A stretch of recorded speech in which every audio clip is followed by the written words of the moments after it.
The following is a presentation of the Retro Network.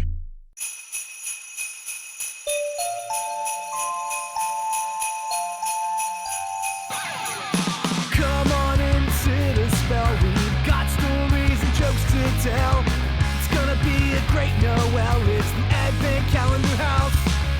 Muppets, Batman, Smurfs, and even Garfield's Halloween. We're gonna take a trip down memory lane. Frosty, Rudolph, and a bunch you've probably never seen. It's Mike and pals that come to entertain. Turn the knob and lift the latch for fun and laughs that can't be matched. And just beware the icy patch. It's the Advent Calendar House. Welcome to the Advent Calendar House, the podcast that just moved in around the corner and hopes you'll get these old trick scarves out of my store. It is once again time for Hanukkah, and I have miraculously come across yet another special to talk about, so join us as we instantly reappear back in 1991 with a bunch of Canadian animal puppets to celebrate Hanukkah under the umbrella tree. Do you ever wonder what could happen under an umbrella tree? Sunny days of thunder, your friends are waiting under the umbrella tree. I am your lovely assistant who's slightly confused after a 10-second trip to an unknown void, Mike Westfall. And joining me is someone who's just trying to get change for a 20 and all I got her were these lousy flowers. It's April Riley. Hi, April. Hi, it's our sixth night of Hanukkah together. Oh my goodness, you're right. Or sixth year of Hanukkah together. I think. Yeah. Yeah. Wow. We're on a roll. Yeah, because I did 3 before that. This is 9. Yeah, it all adds up. Yeah. Thank you for being here. Let me start by asking, do you have any history with this show? None whatsoever. I didn't know this existed. And this is like basically if you ask your mom for Muppets and she tells you you have Muppets at home. There are some Muppet connections. A couple of these folks worked like on legit Muppet projects. We'll get to those in a bit. I have very little history. Like, I remember this being on TV. I remember this airing on the Disney Channel in the early 90s. I was a little older than the target audience at that point, I think, but I didn't care. I really liked puppet shows. So whenever I was watching and it happened to be on, I sat down and watched it. But I don't remember much about the show until I found out about this Hanukkah special. Basically just Googling Hanukkah specials at this point. Just oh, yeah. No, that's exactly what I'm doing. When you get this far, like, I hit all the big ones. All the big ones are done. Well, we're still finding more. I got us on our path for 7 nights of Hanukkah next year. Nice. I'm so excited. But before we dive into the details of this one, let us first set the table for the history of Under the Umbrella Tree.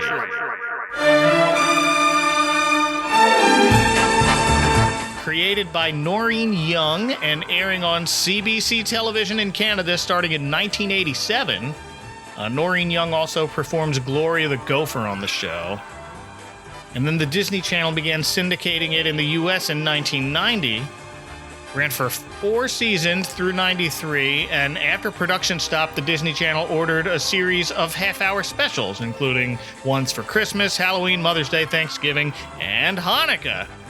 So I think my thing is I grew up poor, so we didn't get cable TV until 1995. Okay. So I'd never seen the Disney Channel until I was almost a teenager. So that's why I have zero experience with this. Yeah, that'll do it. Yeah. So this special, subtitled The Great Goldberg, first aired November 25th, 1991 on the Disney Channel. That was the Monday before Thanksgiving.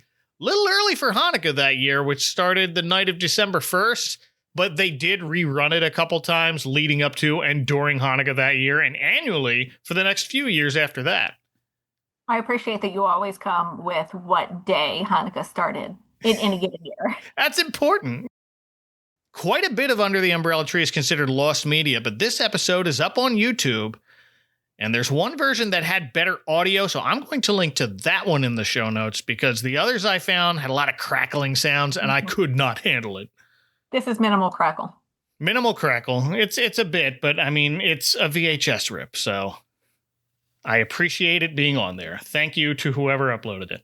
I actually think the account is like Umbrella Tree Guy. Oh, okay. Yeah, or Just- there is an account somewhere on there that is Umbrella Tree Guy. Umbrella There's Tree a guy that does Umbrella Tree. Yeah. It's just here. I'm going to upload everything I have. Perfect. Everybody's got to have their niche. Thank you, Umbrella Tree Guy. Well, we open with one of our main puppet characters, Gloria, on the phone with someone asking about the holiday talent show she's helping put on. Hello? Yes, that's right. If you want to be in the holiday talent show, come on over now. Gloria is a gopher. Wikipedia lists her full name, which is apparently Gloria Gladys Grace Gabrielle Gardenia Glenda Gale Gopher. The alliteration. Wow. Reminded me of Dot from Animaniacs. Call her Dottie and you die. She is, as I mentioned, performed by the show's creator, Noreen Young, who had worked in puppetry starting in the 60s, including building puppets for Today's Special and Sesame Park, which was Canada's spinoff of Sesame Street.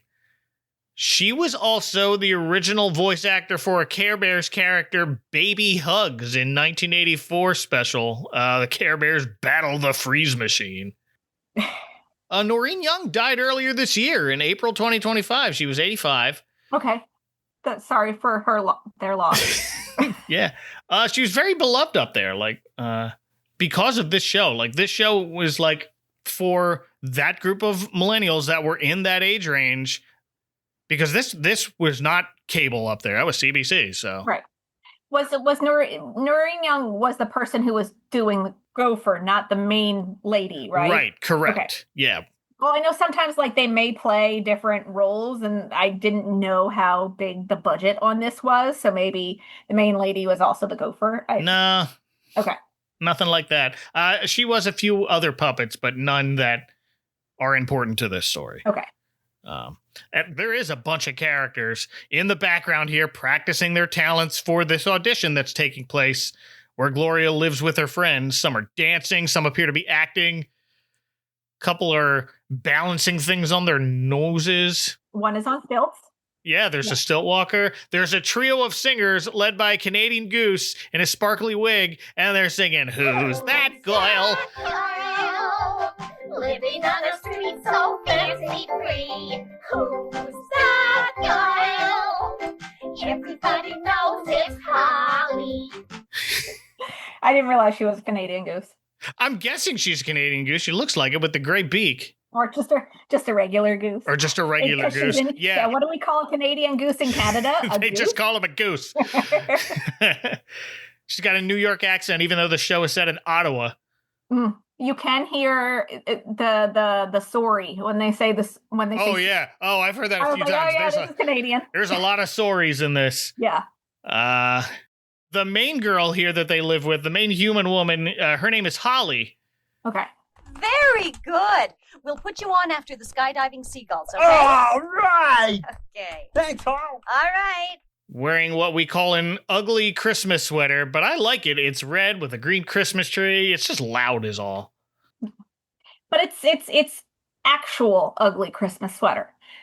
Yeah. I feel like the Christmas sweater market has become so commercialized that they're ugly, but not in the sense that they should be ugly. We've jumped the shark on ugly Christmas. Oh, absolutely. And I hate it. I hate it. Yeah. They have ugly Hanukkah sweaters now, which some people love them, some people hate them. Right. If I'm doing anything with an ugly Christmas sweater, I want something vintage that was the idea was not to be ugly. Right. It was kitschy back in the day. Yeah. But now it's ugly. Not something purposefully ugly and mass produced. No. I'm very picky about my ugly Christmas sweater. I have one that's Muppet Christmas Carol. Well, it's not really a sweater. It's just a long sleeve shirt that they've printed all over. Yeah. But, and they'll put the Fair Isle print or the sweater print on it. And I'm like, ugh. Yeah. It's all fake, but I'm just oh, all right, this is Muppet Christmas Carol. I'll get the one. Fine. I'm happy with it. But the one Holly's wearing is the classic ugly sweater that you're talking about. The type I appreciate. Yeah. And maybe she could have worn a different one when she sings later, but this shows us that this flavor of Hanukkah special is just Gentiles learning about it. Yes, it really is. Uh-huh. We'll get to that portion of the program later. I promise this is not a Christmas special that mentions Hanukkah so it can check a box off a list. Stay with us. This is Intro to Hanukkah 101 Christmas. Oh, yeah. Not even. Yeah. Holly Higgins is the character's name. Holly LaRock is the actress's name. She's best known from this show. Okay. She's another beloved childhood TV hero in Canada. Before this, she was a voice in the Adventures of Teddy Ruxpin cartoon as a wood sprite named Leota. I don't remember a lot of the characters in the Teddy Ruxpin cartoon. It was all about just the bear. Right, with the tape deck in his back. Yeah. Oh, yeah. In 1999, Holly LaRock hosted a show called Homes by Design about extraordinarily designed houses. And that's it pretty much for her TV credits. Other than that, she's a stage performer. She toured with a show starting in 2006 called The Big Band Broadcast, starring Holly LaRock and the Mark Ferguson Orchestra. And we'll hear her sing a bit later on here that kind of sounds like what she would be singing on this tour. But not in the talent show. More like because of the talent show. It's inspired by the talent show. Yes, there we go. Holly's kind of the mentor / roommate of the show's 3 main puppet characters. I thought she was like a parent figure. Sort of, yeah. Like they're very children-esque puppets. Right. Like maybe she is the foster parent of these orphan children puppets. Something like that. That's what I'm going with. Yeah, I don't know. Wikipedia's like stuck the word roommate in there and I'm like, oh, all right. Are they paying rent? Oh, maybe. We met Gloria. Also, here is Jacob, who is a Blue Jay. Go Blue Jays. Let's see how that holds up in December.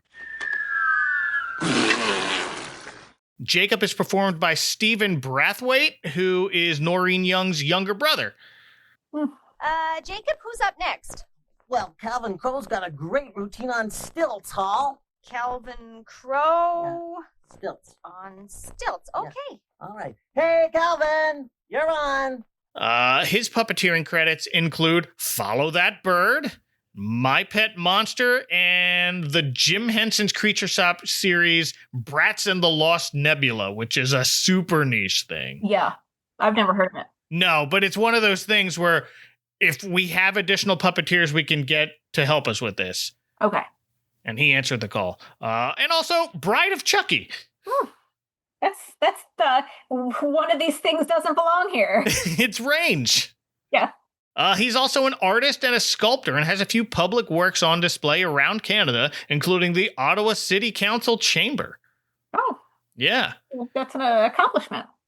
And finally, Iggy the Iguana, played by Bob Stutt. Bye. Thanks for coming. Oh, thank goodness they're all gone. Who's also performed several characters on the original Fraggle Rock, including Wander McMooch, which is a character I know. He's like this ugly toad-like character. Okay. That puppet shows up in the Muppet Christmas Carol, but it's not Bob Stutt performing it there. Okay, so the Fraggle? It's like a character in Fraggle Rock, but he's not a Fraggle. Okay. On a side note, they had a Muppet Christmas Carol panel at Dragon Con this year.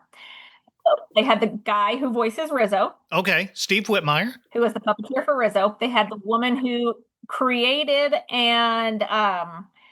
she created Miss Piggy and a bunch of others. Oh, Bonnie Erickson. Yeah. Yeah, she's this adorable little old lady. And then they had another puppeteer and they had a whole panel on the Muppet Christmas Carol and I got to see them. Oh. And the guy who does Rizzo's voice, did his voice for us. And, very nice. Yeah. Bob Stutt was, however, one of many, many puppeteers in A Muppet Family Christmas. He says he got to assist with several characters, including Statler. He assisted with Grover in Follow That Bird. He also worked on the Big Comfy Couch and the puppetry segments on Caillou. I didn't even know Caillou had puppetry segments. I didn't either. I thought it was animated. It was, and then I guess they have puppetry segments with his cat, and he's the cat. Okay. That's a pretty impressive resume. Yeah, and he performed Audrey, too, on stage in Toronto. Nice. So that's our main crew. And we find exhausted after these talent show auditions, and Gloria asks if Holly's sorry she agreed to put it on, and she's not. Holly thinks it's going to be great, but adds there's just one thing missing. a magic act. And she starts remembering back to when she got picked to be the assistant in a magician's act when she was a little kid. And it's one of her favorite memories. And then all her puppet roommates tell her, too bad he's not around now, and... Foreshadowing. Yeah, this has been foreshadowing for preschoolers. So Gloria, Jacob, and Iggy decide to go out for a walk and check out a new store that's just opened up in their neighborhood. And we fade to said new store with a big sign over the door that says Goldberg. It's a little corner store that appears to sell all sorts of random stuff, just knickknacks on shelves. There's a clothesline full of baseball hats and Hawaiian lace, sure. We find out later he sells shampoo. Oh, I forgot about the shampoo. Yeah. The front counter has a sign that reads Hanukkah special, and Hanukkah is spelled here with no C and one K instead of the two. The miracle of Hanukkah spelling. So there are like 8 different Hanukkah spellings. Yeah, I think we're up to about 4 or 5 now. I think we've run the gamut. Like CH, you have 2 N's, 2 K's. Yeah. On the counter, you have several menorahs and dreidels, of course, a couple of packages of bagels. On brand. Yeah, love a good bagel. I did also in the background spot one hanging decoration with Santa Claus on it. You know, he's multicultural. Yeah, it's a general store. But Jacob is immediately drawn to a top hat sitting on the corner that he just barely touches, and suddenly it collapses in on itself. Makes all 3 of them jump in surprise. Hey, they even have the latest baseball cards. Yeah, and weird boxes and silver balls and top hats. I flattened the hat. He's scared he broke the hat. Iggy asks, what did you do to it? And he's like, all I did was touch it, like this. And then the hat sits upright again. The amazing collapsing hat. Have you ever seen this hat trick? I've never seen this exact hat trick where the hat just collapses. No, it's cool. And now, in from a back room, walks the store's owner. Oh, may I help you? No, thank you. No, we were just looking. Oh, that's right, Merry Christmas. Right. All right. Merry Christmas. And a happy Hanukkah. Hanukkah? I feel like this would make a lot of people angry these days. That kind of conversation. Oh, I guess so. It's a perfectly pleasant conversation that they have more than once. And the owner explains, well, Christmas and Hanukkah come around the same time each year, and shows off, for the serious Hanukkah shopper, his collection of assorted dreidels, gives one a spin, and menorahs, and candles, because, as you know, Hanukkah is called the Festival of Lights. No, they don't know that. Didn't you hear the Blue Jay go, Hanukkah? So this shop owner is Mr. Goldberg, Jeroboam H. Goldberg. He is played by Harvey Atkin. Did you look this guy up? Actually, I did, because I was like, if it's a Jewish actor, or if we think it's a Jewish actor, it's required within the Torah to look them up on Wikipedia. Oh, okay.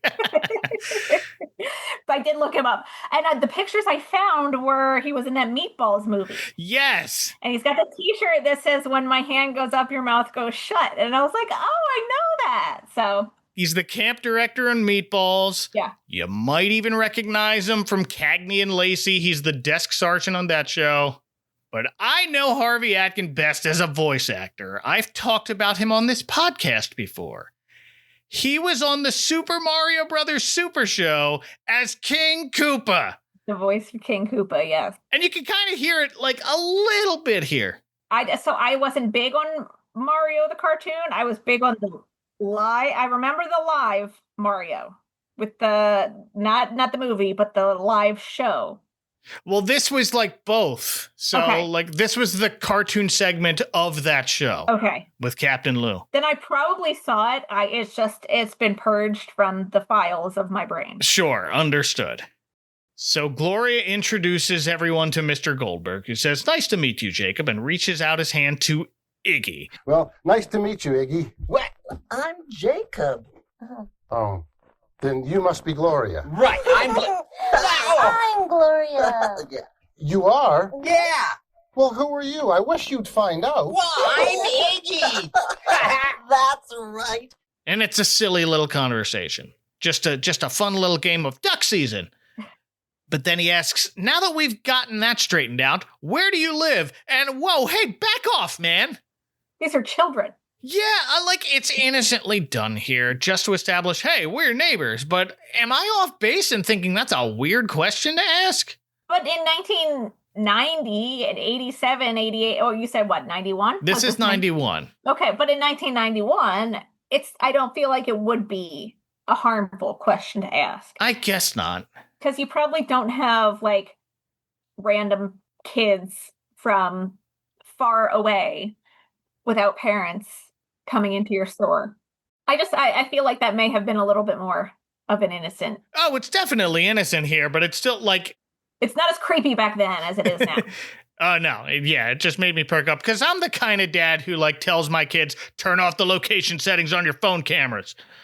Yeah, I'm the type of parent that like stalks her kids. Like I do that too. Right, but like I need to know, like I want to see, how active when was the last time you were active on, because I've actually, I had my daughter at one point did try to leave her phone somewhere. While she went elsewhere. And so what I was like, she hasn't moved in a while, but also let me check her Snapchat activity because they never go without Snapchat activity. No, of course not. And it had been like an hour since she was active on Snapchat.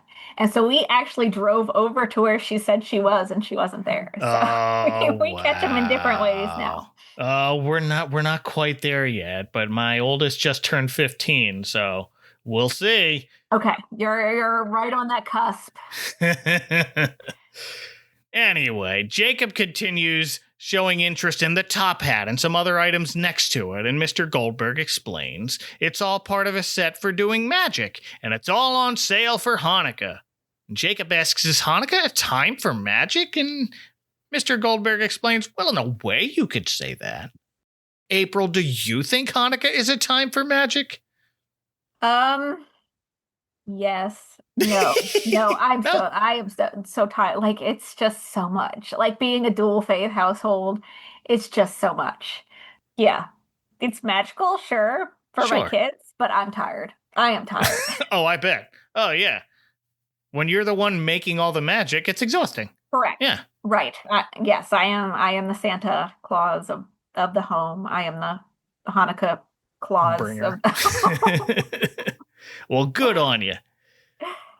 Well, now let's let Mr. Goldberg explain. Wait, no, there's too much. Let him sum up. Hanukkah is mostly about having faith and believing and not giving up. It's about a time when the Jewish people were in trouble with some bad guys, but God sent them a sign for hope. He kept the oil lamp in the temple burning for 8 days when there was only enough oil for one. I mean, I feel like it's a pretty good summary. Yeah, but that concludes the history portion of the Hanukkah special. The Rugrats did it better. Yeah. Short and sweet.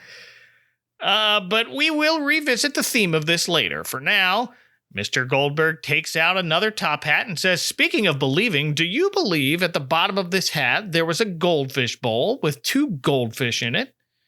And to the surprise and delight of the kids, he pulls out a bowl with 2 goldfish in it. But I'm sitting here thinking, that wasn't a trick. You just had a hat with a bowl in it. It was just sitting there, and he carefully reaches in, and it's not like he like put it on his head and brought it back down. No, he's just sitting on the counter. He's like, I have these goldfish hidden in this hat, and it was like, that's not very good, Mr. Goldberg. No wonder you're in this predicament.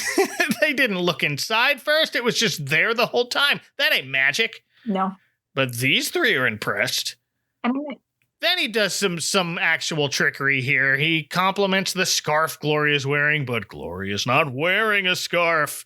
And then he pulls it out from behind her. Okay, that's more like it. Now I'm on board. Total. Now we're getting into the classics. Yeah. And they want to see more. Jacob asks him to do a trick on him.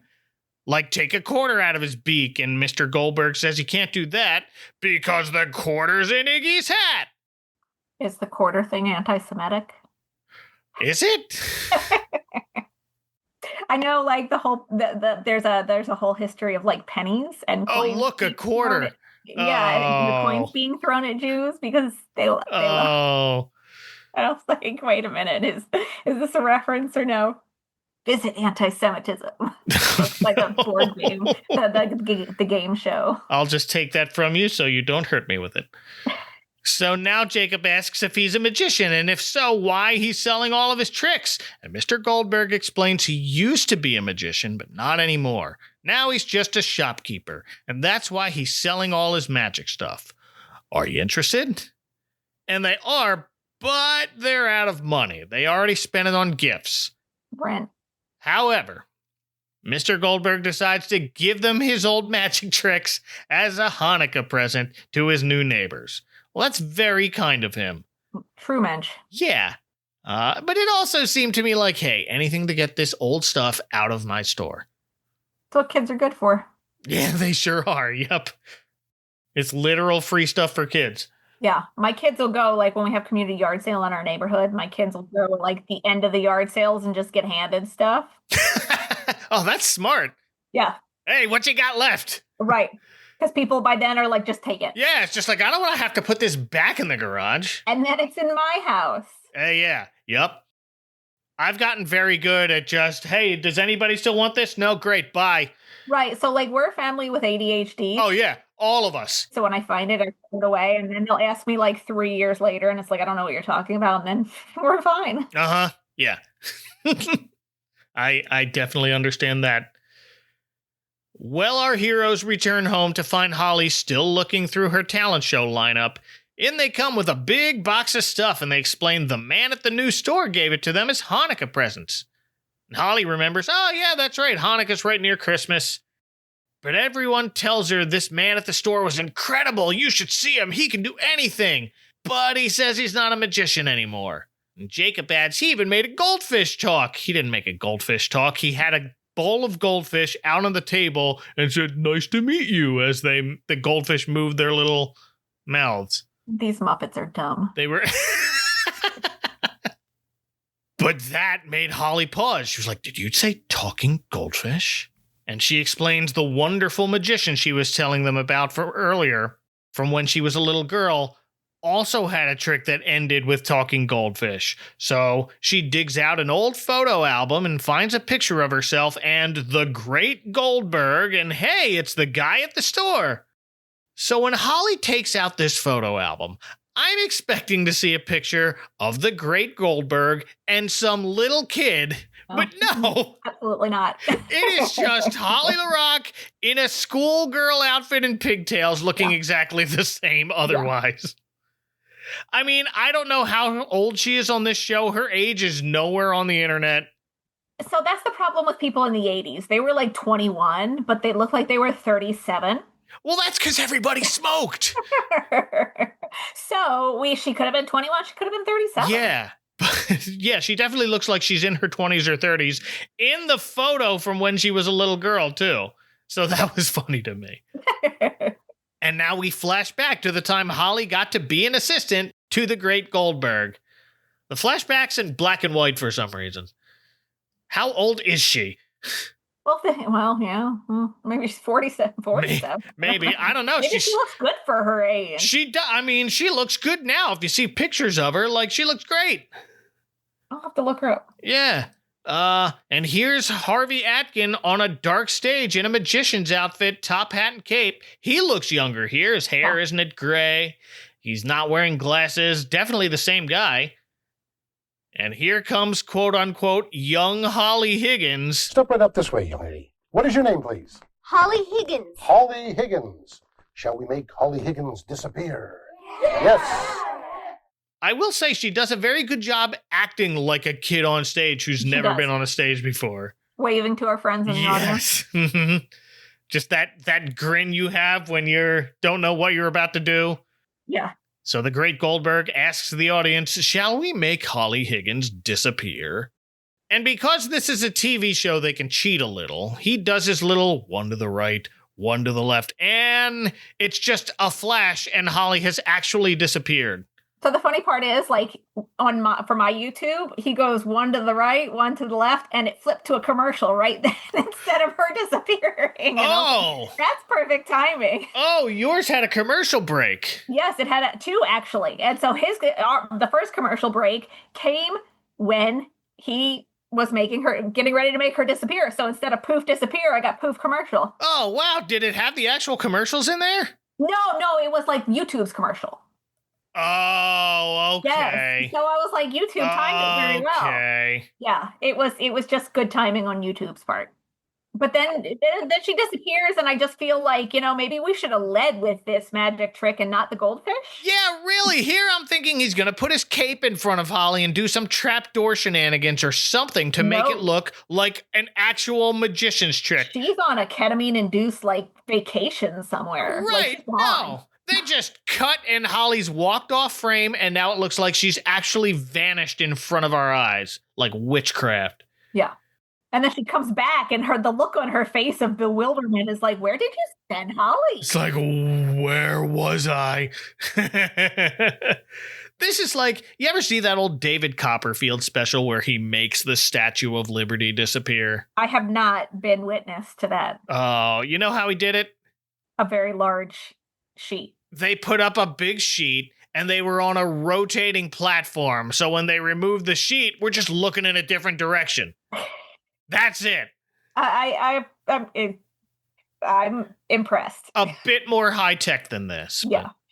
But don't worry, folks. The Great Goldberg twirls his magic wand again, and Holly reappears. Yeah, looking like she was on a ketamine-induced vacation. Yeah. Where did she go? Right. Nobody thought to ask. No. Maybe that's the cause of his predicament. No, Jacob does ask. Did you really disappear, Hal? Well, I thought I did. I thought I did. Yeah. She still doesn't remember what happened. Like an alien abduction. It's like you lose that chunk of time. Yeah. And memory wipe. But now she's too excited to learn that the Great Goldberg is back in town just in time for her holiday talent show. What an incredible addition he'd make to it. But Gloria reminds them if he wants to be in it. If doing the heavy lifting. Yeah. Iggy and Jacob are sure he'd want to be on the show, and Jacob says, yeah, let's go tell him about it. But Holly stops him and says, no, don't tell him. Ask him. It's up to him. And that's a much better teaching opportunity here. Mm-hmm. So Gloria, Jacob, and Iggy all head out to go back to the store. But we stay behind with Holly, who talks directly to the camera, telling us that time she assisted the Great Goldberg was the first time she was ever on a real stage in front of a real audience. And she just loved it. And I feel a song cue coming on. And we get a song cue. Ever since I was a little girl, I've had but one desire, just to find my way upon the stage and set the world on fire. So I learned to dance a step or two. I sang my do-re-mis, and I knew right then that it was meant to be. It's about how much she likes to sing and dance and act to perform, and how she just got the theater bug from this old time that she was on stage for the first time. From the 10 seconds she spent in that region. Yes. I like to think I'm special that way is how it goes. It's a cute little number for the kids show. Mm-hmm. This is how I imagine she sings and dances in that big band broadcast show she's in, just with a bigger band and not a synth keyboard and drum machine. Yes, and not a Christmas sweater. And not a Christmas sweater. Maybe, I don't know. The one picture I saw of her from it, like she's wearing a red dress, so maybe a little bit. Iggy, Jacob, Gloria, and I would like to wish you the best of the holiday season from under the umbrella tree. Hey, Josh, help me open some of these, will you? Okay. Oh, one from the Nelkins. Don't tell me your Uncle Sidney mailed something on time. Grandpa, could you tell that one story about you and your friend on the boat? On the boat? Jake? Yeah, this one. It was a long time ago. How long? Long? I was your size, and my Aunt Lee was bringing me on a big ship to America, and boy, I was sad. I didn't know anything about that America, and I left all my friends behind till I met a new one. Jake. Who's telling the story?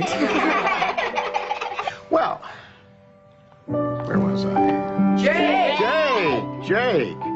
Never met before. But right away, it was like we'd known each other all our lives. And we were all over that ship, and we played hide and seek in the lifeboats. You played hide and seek back then? Played it. We invented it. And the last night of the trip was the first night of Hanukkah. And Jake's family invited us to be with them. But I'll never forget sunset. They asked me to light the first candle on the menorah. I was never so far away from home. But at that moment, I felt like I never left. Jake Berman. I always wonder what he's doing this time of year. Grandpa, I think you should open this one. This one, okay. What is it?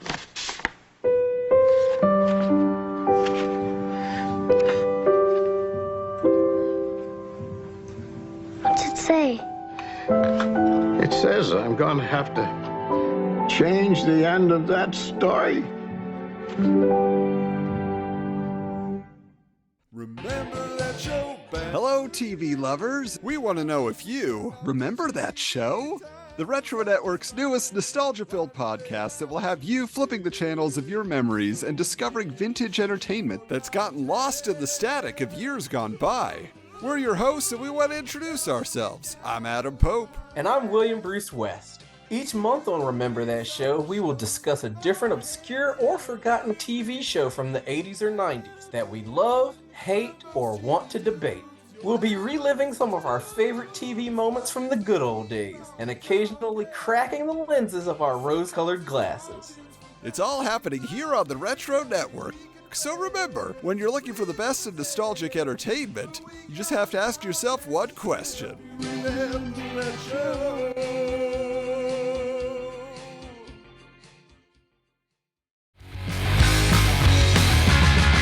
Well, we catch back up with Gloria, Jacob, and Iggy outside of Goldberg's, and it's closed for the night.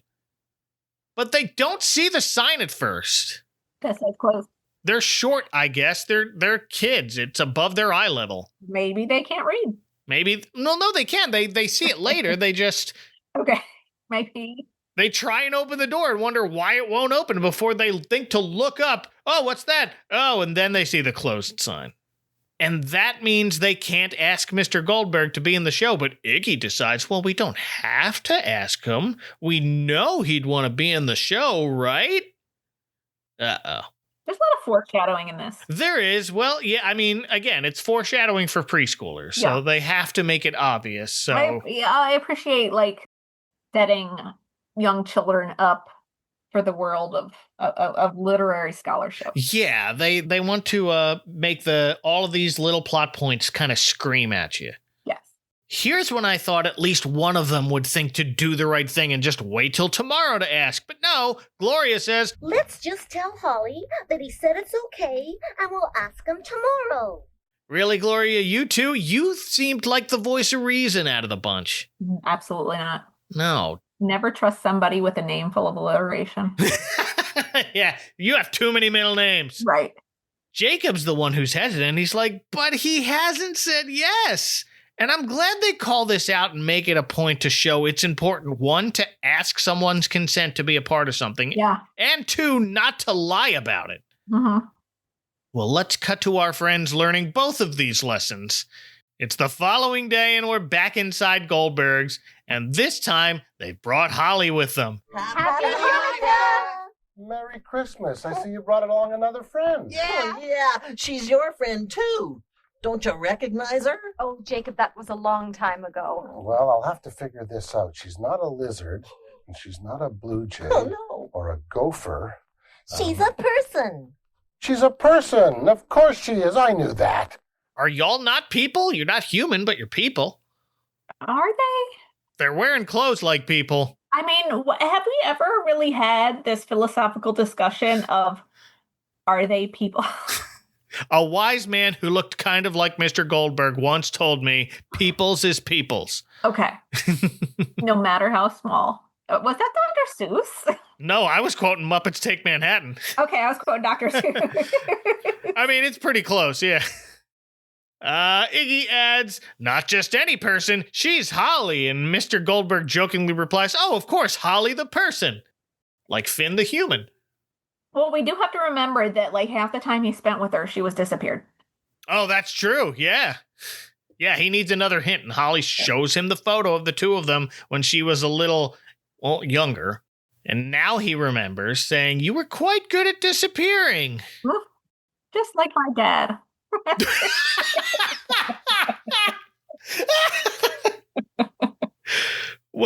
Well, Jacob tells him, "I bet you could still make her disappear." And Mr. Goldberg rather awkwardly tells him, "No, I don't think so. I don't do magic anymore." So here's my conspiracy theory on this. Okay, what you got? He disappeared a child at one point and then never came back. Oh, no! Oh, no. And so he quit. Oh, that's not the story he tells. Right, but like that's embarrassing. You know, he doesn't want to admit the fact that, you know, Timmy Rogers never came back. Oh, dear. We're going to need another Timmy. The parents' only son. And Iggy, he doesn't mean to be blunt, but he's very excited. He's a very excited kid who says, well, pretty soon everyone will know about you again. And as soon as they read the program for the holiday talent show, they show him the program and he quietly just says, oh. And Holly immediately knows something's wrong. Is something wrong, Mr. Goldberg?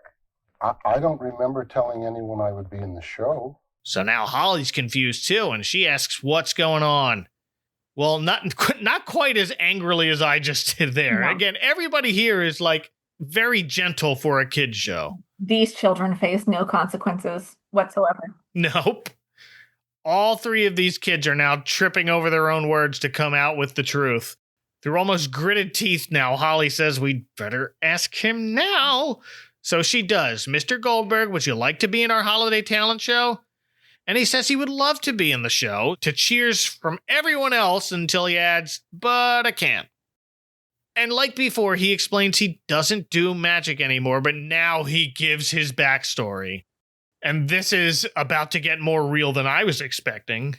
Some sad music kicks in as Mr. Goldberg tells us about the last time you performed. One night I was on stage ready to do my show like I always do, and then all of a sudden, for no reason, my hands started trembling and I started dropping things and people started booing, and then I thought it was just a bad night, but then when it happened again the next time and then again, well, I don't do magic anymore. I like how this is written to show that he's not angry about this. He seems pretty embarrassed about it, but he also understands he's talking to a group of children, essentially. Mm-hmm. Like they're all animal puppets, but they're kids who got excited when they saw him do a couple of tricks and made a dumb decision. And we've introduced the children to anxiety. Yeah. Well, the puppet kids are, I wrote, clearly confused, which I guess says a great deal about the puppeteers here. Yeah. Especially the gopher with the giant eyes. Right. Yeah, to make her look confused it's art. Is a talent. And Jacob reminds Mr. Goldberg, you can still do magic. You did some for us yesterday. But he explains it's different with just a small group of them. He couldn't do it up on stage again. He insists. I've lost my knack. That's why I can't be in your show. I'm really sorry. Oh, so are we. We understand, Mr. Goldberg. Sorry. He's there so sorry. So sorry. And so are the others, but Holly says she understands. But Iggy says kind of under his breath, I don't. But Holly says they'd better get going, and Gloria wishes Mr. Goldberg a rather poignant Happy Hanukkah as they leave. The guilt-laden Happy Hanukkah. Yeah. They never get back around to address the point that they lied to Holly about him saying yes. No consequences. No, I would have liked that, probably. And again, not to have Holly or Mr. Goldberg get mad at them, but to explain, hey, that was dishonest. Yeah, if we're introducing teaching moments for the preschoolers, maybe, a little talk about not lying. Yeah, don't be afraid to be honest with us. Yeah. Anyway, we cut to a little later, and Mr. Goldberg has another customer. Her name is Mrs. McCurtry. And wrong! I'm Mrs. McMurtry. Remember I was in yesterday for some shampoo? She terrified me. Yeah, 'cause her eyes are always closed. Yeah. She's supposed to look like a wrinkly old woman, but yes, like a happy kind of smiling in the way your eyes. Yeah. But it was like permanent. Like the one smiling emoji where you're, yeah. Yeah. She's wearing a very flowery bonnet hat of some kind. Noreen Young is also performing Mrs. McCurtry here. Come to ask Mr. Goldberg if he can break a 20. And when he goes to hand her the change, it becomes a bouquet of flowers. So maybe he can control his magic. This special is treating magic tricks like the Force. I was thinking more like allergies. Like you just sneeze sometimes. You don't have any control over it. Yeah. Oh, it's like when a mutant from X-Men first discovers their powers and is just like, what do I do? Right. But Mr. Goldberg's as surprised as Mrs. McCurtry. And he's like, Oh, mercy! Did I do that? Yes. I don't know what I was thinking of. Then we check back in on Holly, who's not sure what to do about her talent show program, and she just tells us, I guess I'm just going to have to get up in front of everybody and say, I'm sorry, but there's no magic show after all. Can't she sing? Yeah, she sang for us. She loves the stage thanks to Mr. Goldberg. Right. So, why doesn't she step in with a number? I don't know. Like, it's not a big deal. Shows have changes and replacements all the time. Yeah, put like a playbill. Put the little piece of paper in there that says that you're getting the understudy for the day and move on with it. You have an announcement at the beginning of the show. You know how many wrestling show cards change last minute? Literally, it says when you buy the ticket, card subject to change. Yeah, and most of them do. Yeah. But wait, Gloria, Jake, and Iggy still have all that stuff Mr. Goldberg gifted to them, so they offer to be the talent show's magic act instead. It's only right.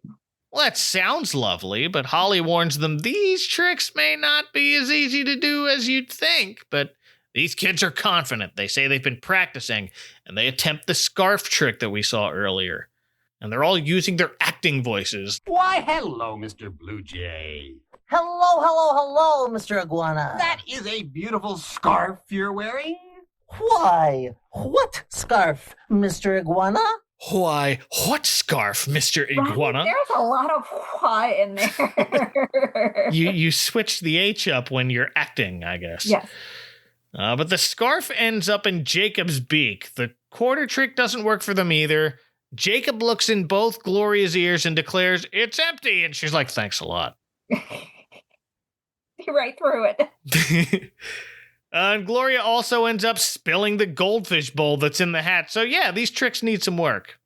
She killed the goldfish. Oh no, yes she did. Never picks him up. There's no more goldfish. Well, they're not even talking. Yeah, they're not talking now. What's going on? Wake up. Have you ever noticed your kids try something new and assume they'll be naturally good at it and realize, oh, this isn't easy right out of the gate, and they get all upset at themselves? I'm 42 and I still do that. I'm like, I'm not perfect at this right away. I quit. Yeah. I've done that a few times too in my adulthood. I feel like each of my kids had to learn that lesson, and I did too. Like, that you're not going to be good at some things right away, like shooting a basketball or playing piano. Yeah. In fact, we're actually working on that. My 11-year-old daughter is in 6th grade, so it's her first year in middle school, and she wanted to join the wrestling team. Uh-huh. And so she made it. She's got no wrestling experience whatsoever. And then she realized she wasn't any good at wrestling. It's a team of like 40 kids, but only 4 girls. Yeah, only 4 girls. And she realized pretty quickly that she's on her back most of the time. Like she's not going to be one of the starting wrestlers. And she's like, last Friday when they were doing kind of wrestling to figure out who would wrestle at the meet on Monday, she just came home on the bus because she was like, I don't want to do this anymore. And I'm like, I'm done. I like drove her back to school because I'm like, no, you're finished. Like we finish what we start, but she's good at it. And she's not out here kicking butt. So she's like, I'm done. Okay. I mean, you have to practice these things to get into the habit of doing them before you can even establish a skill that you can improve upon. Right. And the kid she lost to has been wrestling since he was 5. Oh, well then, yeah. Like you have to know that going in. It's just like, listen, you're not going to win right away. Correct. And it was the coach's son. And so she went in like knowing I'm not going to win this. And so instead of just losing, and taking the practice opportunity, she just was peace. I'm out. And so I did make her go back. She did practice all week, but yeah, she's like, I'm not good at this, and wanted to quit right away. We have a tennis court in our neighborhood. My son has suddenly gotten interest in wanting to learn tennis. Like, he's been very casual about it, but I had to talk him into that. One of his friends, his dad is like a professional tennis instructor. I'm just like, this guy knows what he's doing. You're not going to be good right away. Don't get frustrated with yourself. Right. Like, you're going to miss every time. And it's just something you need to work on and work on and work on. And he hasn't been, but he also hasn't been frustrated about it. It's just like, if we get around to going to the tennis court and the weather isn't terrible, we'll go. Right. So that's what this is. But we also don't have, these guys have a talent show the next day or so. So they don't have time to learn how to make someone disappear. No. Not without mafia connections. Not in Ottawa that I know of, but that you know of. Yeah, right. I don't know anybody in Ottawa. No, don't know a thing. The only thing I know about Ottawa is that there's a big sign on GeoGuessr that says Ottawa, and that's the easy level. I know that somebody in this show has a sculpture outside the city council room or something. Yeah, they have a hockey team. That's it. That's all we got. But after these tricks don't work and Holly tells them they're not quite ready for the talent show, in walks Mrs. McCurtry, who just came over to tell them the man at the new store would be perfect for the talent show. Did you know he's a magician? So Holly has to explain to her, well, he used to be, but now he gets too nervous to do tricks anymore. But Mrs. Emmons says, nah, he doesn't. I was just over there and he did this magic trick on me. Not as creepy as the No, of course not. No. Thing. It's a little more age appropriate. He's the best magician I've ever seen. Well, you may be right, but he doesn't think so. Then it's time someone helped him to change his mind. He needs some encouragement. Why don't you go over there and talk to him? Well, Iggy and Jacob like the sound of that, but now the question is how? But Holly tells him it's worth a try, so off they go. Back to Goldberg's, where they tell him, don't say a word, just listen to us first. We've been thinking about it, and we know you're still as great as a magician as you ever were. And this starts out fine, but they don't even let him take a breath before Iggy shouts, all in favor of Mr. Goldberg being the great Goldberg again, raise their hand. 4 against 1. Wait. You have to now. And then we've backtracked on that lesson in consent. Yeah, y'all, that's not how this is supposed to work. Again, he very gently and kindly tells them he's sorry, but he knows they mean well, but he just can't do it anymore. And to Holly's credit, she'd just say, well, I guess that's that. And Gloria adds, well, at least we tried. This special is walking a thin line between helping someone believe in themselves and respecting when they say no, they don't want to try something. Right? The boundaries were crossed here. Yeah, like it is a super thin line, and the special's heart is in the right place. And it's very hard to, I guess, the whole thing is like 27 minutes long. So it's really hard to fit nuance into a 27-minute long show for preschoolers. They could have used some of it. I mean, it's like, why'd you lie to me? But here is where Jacob speaks up. I thought you said this was Hanukkah. It is. Well, what about what Hanukkah stands for? All that stuff you were telling us about having faith and believing and not giving up. Isn't that what you said? Yes, I did. Then how come you gave up and stopped believing in yourself? Yeah, that's right. These kids are Jewish mothers. I mean, at least one is. Yeah. I mean, just guilt him into it if you can't do anything else. I like how they framed the shot, too, where Jacob asks, what about Hanukkah in between 2 menorahs on the counter? Yeah. Like they thought of that. And it was like, no, we got to put all the props in here. Right. This is the money shot. Mr. Goldberg admits he never thought of it that way. He guesses he sort of did stop believing. And listen, y'all, stage fright is real. Imposter syndrome is real. I understand that. Yep. I think I've mentioned it before on here, but I get anxious every time I record one of these, even when I know it's a friend like you, April, who's been on a bunch of times. Yeah. It's just a thing I've learned to deal with and know that people have a good time with it. And that's enough to keep me going. I always do. Well, thank you. Yeah, I'm back for another year. So yeah, I sending appreciate you material for next year. Yeah, so you have. You're doing something right. It's real. Appreciate you. But here, Mr. Goldberg asks, do you really think I can do it? We know you can. Because we believe in you. We do. We sure do. Well, I guess I better start believing too. He declares this Hanukkah, the great Goldberg is making a comeback. Good. Now here comes another song. When I was a young man, life was full of magic. Nothing ever tragic came my way. All the little children, listen how they laugh. Now all I've got are memories and some photographs. I actually like this song. Yeah.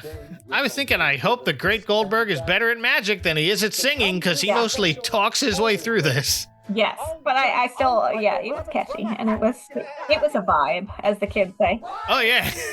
It's a kid's TV version of a traditional Jewish folk song. Yeah. It works here on this show and for this story. But how do you think they did bringing everything back around here and tying Hanukkah back into it? It was like, okay, I don't know. It made no sense whatsoever. It really didn't tie into, I don't feel like the vibe of Hanukkah really, like, you should get over your stage fright because of the miracle of Hanukkah. Just, I felt like two separate things. Yeah. That they tried to put next to each other, and that was about it. It's a Hanukkah next to each other. Yeah. It was like the two menorahs framing the shot. Right. There's really not a lot of the Hanukkah story in this special, but I mean, Christmas specials are often the same way. Look at Frosty the Snowman. This is fine. Right. And if it is for preschoolers, it is a very toddler-like explanation and, kind of wrapping the way they wrapped everything up in it. It works for if you're 3. Yes. It has good lessons, and also there's Hanukkah in here. Right. So it's like, okay, now these 3-year-olds have at least heard of Hanukkah. There you go. Done. Check. So now we finally arrive at the holiday talent show. And the only decorations on the stage are a bunch of 6-pointed stars on a black backdrop. They're keeping it really simple. Right. They focused so hard on trying to book the magician, they ran out of time to make more decorations. It wasn't even like a holiday special. It was just, here's a bunch of Magen Davids and, yeah. Here's our black curtain. I think we've hit the checklist. We've completed our checklist of Jewish things. Yeah, that's all we got. We have the bagel, we have the Star of David, and then we have the menorah. I think we're good. There it is. So Holly introduces the great Goldberg by telling the story from her childhood. When I was young, there was a famous magician called the Great Goldberg. He retired for a while, but now he has decided to return to the stage. Ladies and gentlemen, I give you the Great Goldberg. And here he is, as confident as ever. Says if he remembers correctly, he used to have a charming young lady assist him when he used to do his first trick. And here I'm expecting him to call up Holly again, but no. Yeah. Guess she's too old now. Well, that's great. I was going to say, maybe there was a little something nefarious to asking where Gloria lived. Well, instead, he calls up Gloria to assist him, and she appears out from behind his cape. Yeah. She doesn't look confused this time, but also she's a gopher. Yeah. But she played the confused or the concerned. She had a concerned look earlier in the show. Yeah. She does have more than one look. Yes, she does. Just the 2. Yeah, maybe it's only 2, but she does have more than one. But then, the great Goldberg says, now for my first trick, and then we fade out to the end of the show. Yeah, that's it. We don't get to see most of his act, and that was rude. Yeah, we don't get to see anybody's act. No, we don't see any of the talent show. Right. We see the end of the talent show. And he ends by telling us today is a special time, so we should light the Hanukkah candles. And he makes a menorah appear out of thin air, thanks to editing shenanigans again. That's all the talent we see. Well, he makes the menorah and then the candles, and then he lights the candles. Thank you, my friends. I appreciate it more than you'll ever know. And because today is a special time, I think we should light the Hanukkah candles. But first, we need the menorah. And the 9 candles. First, the 8 candles for the first 8 days of Hanukkah. And the 9th candle to light the others. And finally...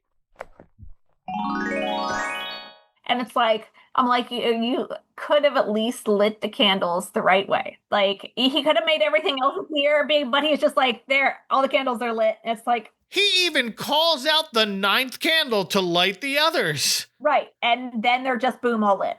No, yeah. What's it called? Shamash? Is that the right? Am I pronouncing it right? Yeah, Shamash.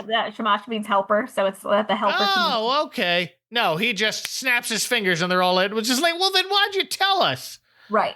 Just for the kids wondering, okay, Hanukkah has 8 days. Why are there 9 candles? Right. That's got to be it. Right. So, but we're not going to use this candle to light the others. We're going to use magic to light them all. Maybe he needed all the candles in there to make the trick work. So, yeah, it was used to light the other candles just by being there. Yes. That's what I'll tell myself. And maybe he did light the candles the proper way in the dimension that Holly was in for 5 seconds. It's really fast. It's some kind of like time slip thing there where it he is. had time in another dimension to light all the candles and say the blessing, and then... It's like that one episode of Futurama where we just kind of blink forward in time. Yeah. Well, it's like where in the Santa Claus where he's trying to describe how Santa gets everywhere all at once. He's like, it's a time slip. Yeah. Yep. And the great Goldberg tells us these candles remind us to have faith, especially in ourselves. But he says there's still something missing. All of his new friends who helped him regain faith in himself. And he calls up Holly, Iggy, Gloria, and especially Jacob. What did Jacob do extra? Really? He's the one who reminded him, what about Hanukkah, buddy? Yeah. So I understand especially Jacob. Tells them all to take a bow, and that's it. That was very short, but I thought it was sweet. Yeah, it was a very hard ending. Yeah. I looked at, like, when we get to him on the magic trick, I'm looking at, like, how much time has elapsed and how much time is on the video. It's, like, 25 minutes and some seconds, and it has 27 minutes, and I'm like, how are they fitting the rest of this into 2 minutes? But they sure did. That's how. By not showing us the talent show. Was so upset about that. Yeah. Where's the talent show, Holly? Right. You have any final thoughts about Under the Umbrella Tree? I don't. I would like to go on my own ketamine-induced journey. There you go. Disappear like Holly did. There you go. Again, this didn't have a lot of elements that were specific to Hanukkah, but the overall message was there. It's about as much as what was in that episode of The Nanny we watched a couple years back. Yeah, which, I mean, the Nanny, there's no excuse. Absolutely not. Fran. Get with it, Fran. So this I can forgive. Okay. Fran Drescher, absolutely not. And I'll be honest, the only reason I picked this one was because I learned Harvey Atkin was in it, and he was delightful. Okay. Harvey Atkin died in 2017. Mm-hmm. I found a Jewish congregation in his native Toronto that held a Harvey Atkin Young Jewish Performer competition a couple years back in his memory. Okay. Maybe it's like, I know, like, I wonder if they had to look like him. It doesn't look like it. I think they just named it after him. I guess he was like an important Jewish figure in Toronto. So like his faith was important to him. Okay, well, that's good. Yeah, so it's great that he left a legacy like that. Yeah. As for Under the Umbrella Tree, that also made a very brief return in 2020. Right in the middle of quarantine, they did a short COVID safety video called The Mask Special. Did it only air in Canada? Yeah, I guess. Well, they put it up on YouTube. Okay. Is what they did. They put it on YouTube. They posted it on Facebook. It had Jacob trying to fly around in a full hazmat suit. Iggy, Gloria, and Holly all explained to him, just the mask will do. Right. You have to fly 6 feet from other people. Right. But it was neat that they were still looking out for us all these years later. Yeah. But April, thank you for joining me for this one. It was fun. Thank you for having me again. Oh, yeah. And if people want to try and produce a bowl of talking goldfish to say hello to you, where should they find you on the internet? Well, I basically relegate myself to only Instagram these days. And I would only come find me if you like reading books because I actually don't do a whole lot with TV stuff. I have a book Instagram account. I'm a bookstagrammer person. Ooh. So yeah, my account is Bedrock and Bookmarks because I'm also a geologist. Right. I spend most of my days reading. And so if you would like to find out what my thoughts are on the things that I'm reading, that's where you can find me. Very nice. Be sure to say hi. You can find that link in the show notes of this episode. And to see all the other episodes April has been on this podcast, you can go to adventcalendar.house. There's now a little people page that lists all my guests. Yay! And I have quite the repertoire. Yeah, well, and you'll actually be back next week as far as anyone listening is concerned. Right, because I don't think we did Smoky Mountain Christmas together, We didn't we? did do Smoky Mountain Christmas. So we have not just stuck to Hanukkah stuff. Oh, no. Yeah. But I'll talk to you then, and I'll talk to the rest of y'all in a couple days as far as you're concerned. We'll be getting back to Christmas, and we're going to go see if we can find Santa. Hope you'll join me. Until then, for April, from inside a goldfish bowl that's been sitting in this top hat the entire time, this is Mike Westfall wishing you all a magical Hanukkah. Mind the icy patch on your way out. Good night, y'all.